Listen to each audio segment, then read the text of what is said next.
to it. Hey, Scott from Aristocob.com here. And Seth from I'm Gonna Smoke This Tobacco Again. Together, the three of us, we're Markwood Men's Breakfast Club, and we're going to smoke this tobacco again, just as we did last week. Let's try it again.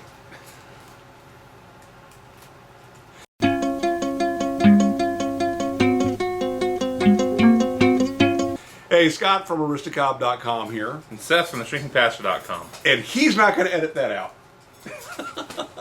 Together, the three of us, we're Markwood Men's Breakfast Club. We're smoking the same tobacco we smoked last year. Now that we smoked last week, this is Missouri Meerschaum's Independence Day 2015. 2015, one of 11 billion. 1776. Yeah. We smoked this last week, earlier today, and both thought it was really pretty good. So, while we got the tin open, we might as well continue on. Enjoy it again. So, here's a topic I'd like to talk about. Wait, what are we smoking this in? I don't know what this is. That is a devil Anse acorn. So, the devil Anse. There was a gentleman named Devil Hatfield. Devil Anse Hatfield.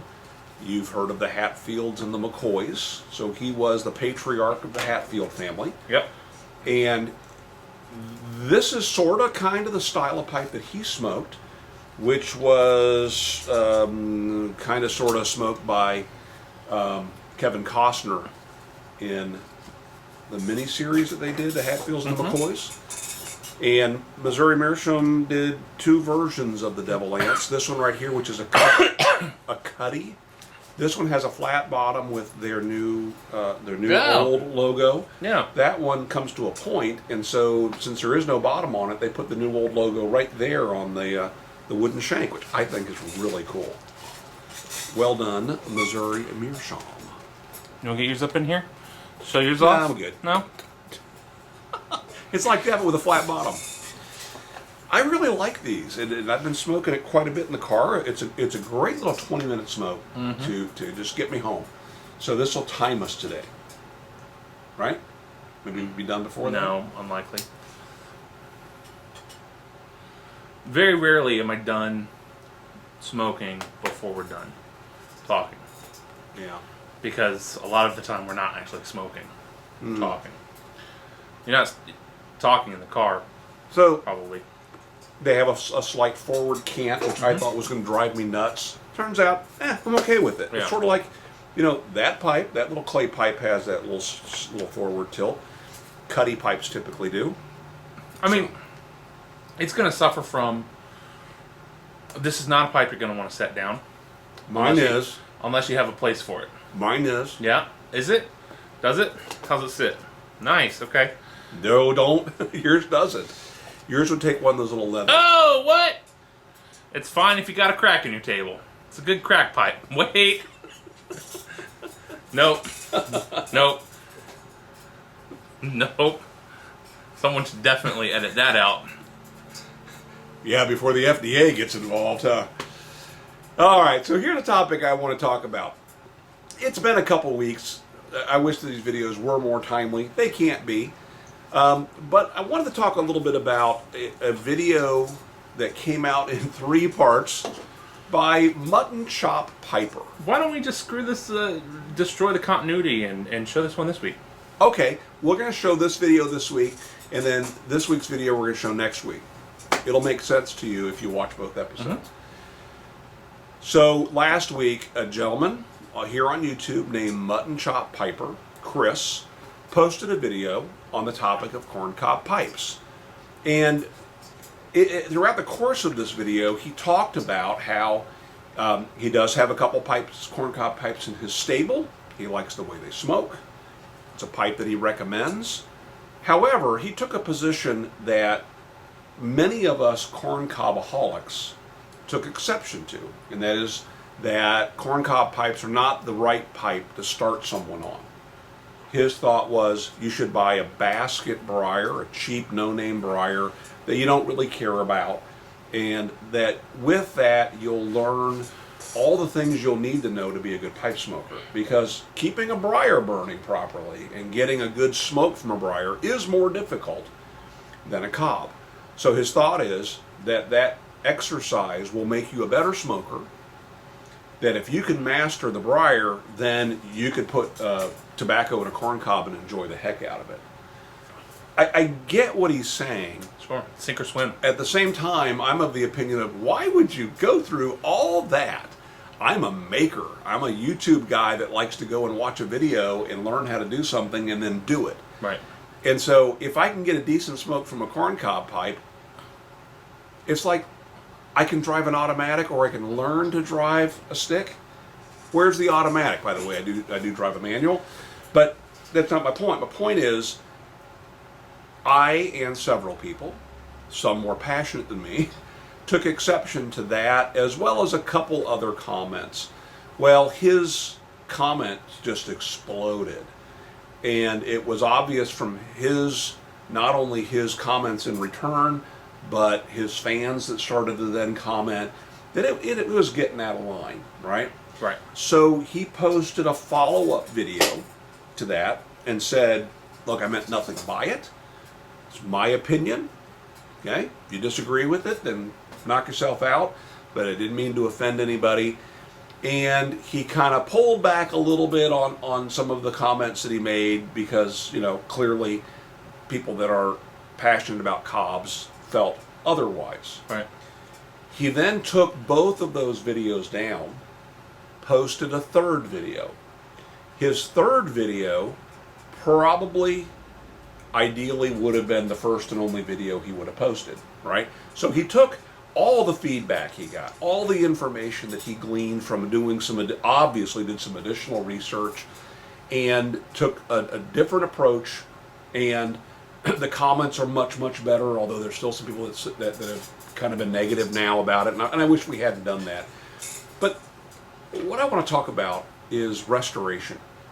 Okay. Because if somebody does something that you disagree with, and you're vocal about your opinion, and then that person says, you know what, maybe you're right, I can see what you're saying about that, you know what, I'm going to back off my strongly held opinion and say I can see why you would feel that way. That should restore people into communion with one another, right? Right. And especially if we're talking about the YouTube pipe community, aren't we divided enough? Right? You could pick a lot of topics that would split this group in half, and then another topic that would split that half in half, and another topic until it's just me and my shop, and even Boy won't be talking to me. What? So I want to just publicly say, Muttnchop Piper, I appreciate what you did. I hope that you feel like everything is restored now, that the community embraces you, because we do, and we love what you do, and keep doing what you do.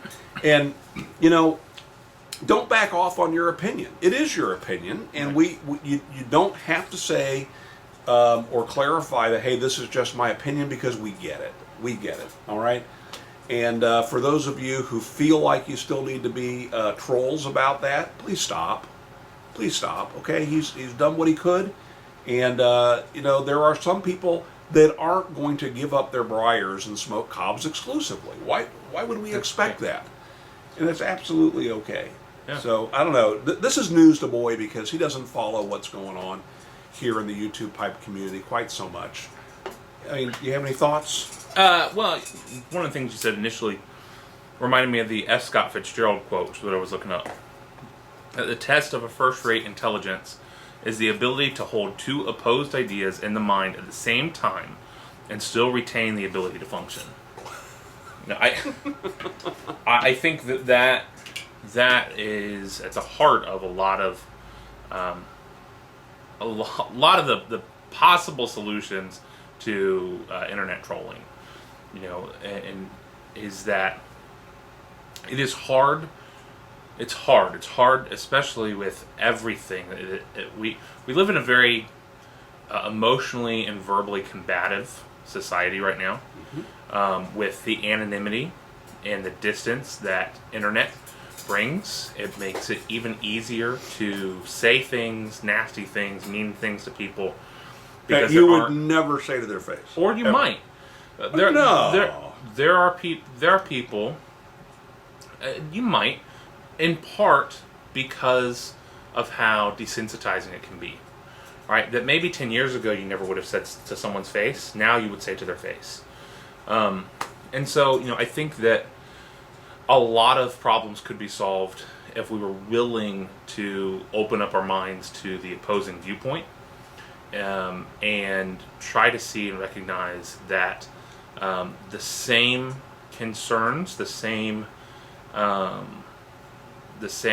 desires and needs, desire for community, for to be liked, all of these things are there in opposing viewpoints. It's just that they're being viewed through a completely different lens. Yeah. I love Abraham Lincoln said about the South during the Civil War. He said, "Don't criticize them. They're just who we would be in similar circumstances." I think that when you can do that, you recognize that what this guy did, it sounds like, wasn't in ill will. His opinion was different, and that's okay. We know that. People that smoke pipes, people that have smoked cobs, know that there are some people that have no interest in cob smoking. Well, what Chris has been doing, though, and he's been doing a great series on a number of topics that relate to pipe smoking. And so he's addressed certain types of tobacco and certain ways that those tobaccos are packaged, and are they compressed, are they ribbon, are they flakes, and all these things. And eventually he was going to get around to corn cobs. He'll get around to everything at some point, just as many of us will have conversations about certain things. It just so happened that he spoke with less experience on the topic than some other people that have sold their souls to the corn cob, right? Right. And so it would be like me doing a pipe video about briar pipes and speaking about them authoritatively, Right. when I don't really care for them. Right. And so I think that some people took in his comments, I think they extrapolated some, what's the word I'm looking for, criticism of their own choices, Right. which again Judgment. was not his intent. Yeah. So Yeah, and like you said, restoration as a term, I think has a religious connotation. It doesn't have to be, but restoration is just the simple act of bringing someone, especially someone who has shown remorse and shown regret for a behavior and is looking to correct that behavior, is just letting them and acknowledging that, hey, we're good, right? Restoration like that does two things. It is good for that person because all of us suck at one point or another, and we all need the people that call us out for sucking to open themselves up. not to say that he sucked. No, but You're gonna have to do a video to apologize for this. no, but we all need people to open themselves up to us when we suck, and because that's what community is, and then it's also, restoration's also crucial for the people that are offering it, because not offering forgiveness for somebody, harboring ill will, harboring nastiness, continuing to be a troll, is like drinking a poison and expecting them to feel a result. Right? And so, because the only person it affects is you. Yeah. And so I think you're right. You're So good. I don't know you. Never watched your videos. Sorry, because I'm pretty crappy community member, but but I offer you forgiveness and restoration. You're good with me. Whatever that counts for. So maybe we should clickbait this and call this video "Why Muttnchop Piper Was Wrong and We Forgive Him." Or just, we suck and that's okay. We suck and that's okay. Yeah, just like Chris. Right. Now I tell you, what I was excited about, and I said this in my comment on his very first video, was at least people are talking about corncob pipes. You know, he raised that discussion to a new level, and I hope that people who are not trying corncob pipes because maybe they have in their mind this is a hillbilly thing, that we didn't prove them right. Yeah. You know? So, I mean, did we bring the shotguns? Is that... no regrets. No. Cool. How's that pipe smoking for you? That's good. It's good. It's, it's still tiny. It's about half full, too. Yeah. So, all right. I'm going to take a minute, and there was something I mentioned. Something I mentioned in next week's video. I'll talk about now, real quick. I found a new game that I'm very excited about, and it's got me excited because of just the various ramifications it can have. I think about what a great idea it is and how I would like to maybe replicate it in some other venues. And it's a game called Sneaky Cards. Sneaky Cards, play it forward. So, that's what the back of the cards look like. And so these cards are almost like random acts of kindness. If random acts of kindness was a challenge that you could play by yourself or with other people. So there are various types of missions on the cards, and so let me find a good one. So here's a create card. So this create a handmade greeting card. Make a greeting card for an obscure holiday and then give it to someone along with this card inside. So the idea is then that they would take this, you would give it to them, they would then do the challenge and give it to somebody else. There are tracking codes on the bottom, so you can see where the cards have gone and who has done the challenge. All right, so that's a creative one. That requires So this isn't exactly a game, then. It is almost like a scavenger hunt that you can play in the real world, right? But the game part can come in. You can challenge with someone else. So I took half the deck. Allison has half, and so our objective is to be the first to get rid of the cards. So we've challenged each other, right? He wants one. Yeah. Who's that? Okay. I don't know what you're talking about. Our other guy that's here at Markwood Men's Breakfast Club. That's you on the camera monitor. No, I was not pointing at me. I was pointing. So here's one. So this is the objective is care. The objective is care. This is pay for someone's bus or subway fare or car toll. When you do, give this card to the cashier and ask them to pass it to the next person. All right. So there are hold the door for 10 consecutive people. Do that. Give someone a gift for no reason. You jot down the gift, and then you give the last item on this list to someone along with the card, and then before you give it to them, you add another item to the list. And so this card has 10 spots where you would pass it on. Slip this card into a pocket at a clothing store. So this one is mission objective surprise. So I was thinking, I liked the idea of this because, first of all, it kind of, if you're challenging yourself or someone else, if you have other people you're playing with, and you can split the deck a bunch of different ways if you wanted to, it gives you something to do. It gives you a reason to be social out and about. Right? It's almost like a make friends game because it gives you the opportunity to be weird a little bit and to be out and about and do something odd for someone, and that opens the door for a conversation. So immediately, as I got this, my mind started thinking about other applications. So I immediately thought about work. We do all these trade shows. How easy it would be to make some cards like this that were trade show specific behaviors, things that you could do. And, it wouldn't be quite as cutesy as making a card for somebody, but something a little bit more business oriented that could still be fun. Like steal my competitor's price list and catalog. Yes. Yes.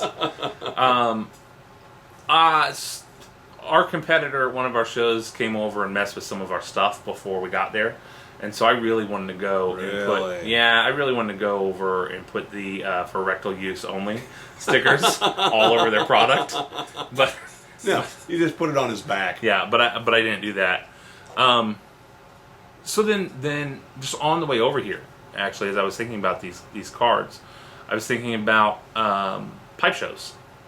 And think about the things you could do if you made some challenges that you could challenge people to do as a way to be social at a pipe show. Yeah. You know, give a 1 ounce bag of tobacco to somebody random. Give, you know, one of your spare pipes. Give a spare pipe.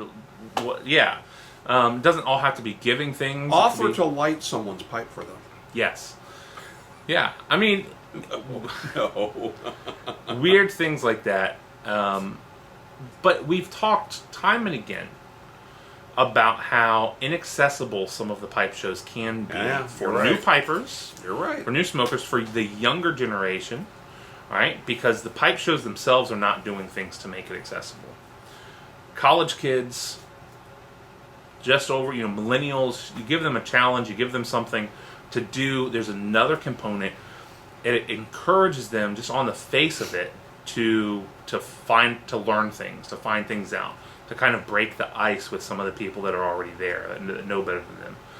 Ask, what if you had one that's ask someone at your table how they pack their pipe, what's their pipe packing technique. Whatever. Ask 5 people what their favorite tobacco is. Yeah. There are some people at those shows that really could use some conversation starters like that, it just doesn't come naturally for them, and then once the conversation gets going, they'll be fine. That's actually a really good idea. So we need to make some of these up. That's what I'm thinking. I'm thinking it could be fun. So how about we have them give us something in the comment? What's something that either you think would be cool for someone to ask you, or something you would ask someone that would be related to our industry, right? Because it could be wide open. Lots of conversations about the FDA, about your favorite tobacco, pipes, YouTuber. You know who your favorite YouTubers are. Yeah. You know who your 13th favorite YouTube channel is. That's right. I think I still have a couple of those stickers. Do you? Yeah, I think Great. so. I think so. They were in such high demand when you made them. I'm shocked. They were selling like hotcakes. I don't know if you've noticed, McDonald's doesn't really sell many hotcakes. It's mostly, I wish they were selling like bacon, egg, and cheese biscuits. The other day, my son asked if we could go get McDonald's breakfast burritos for dinner. They sell them all day now. Nice. We went and got 12 burritos for the family.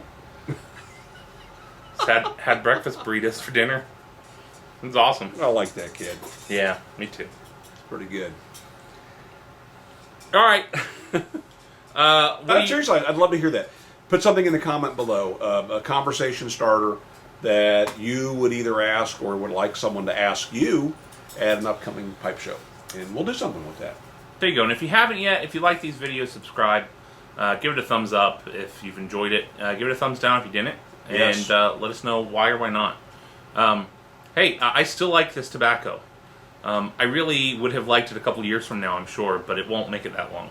No. So Maybe we'll get some more of it if we can find it. maybe. There are only 1775 left. Let's not mention the name again, because then it won't be. You know what? I bet Pipes and Cigars has it. Probably. You don't know what's going on with Pipes Nope. and Cigars. Not I'll fill them in. All right. Anyway, make it a great week. See you again next week, which was last week. Bye.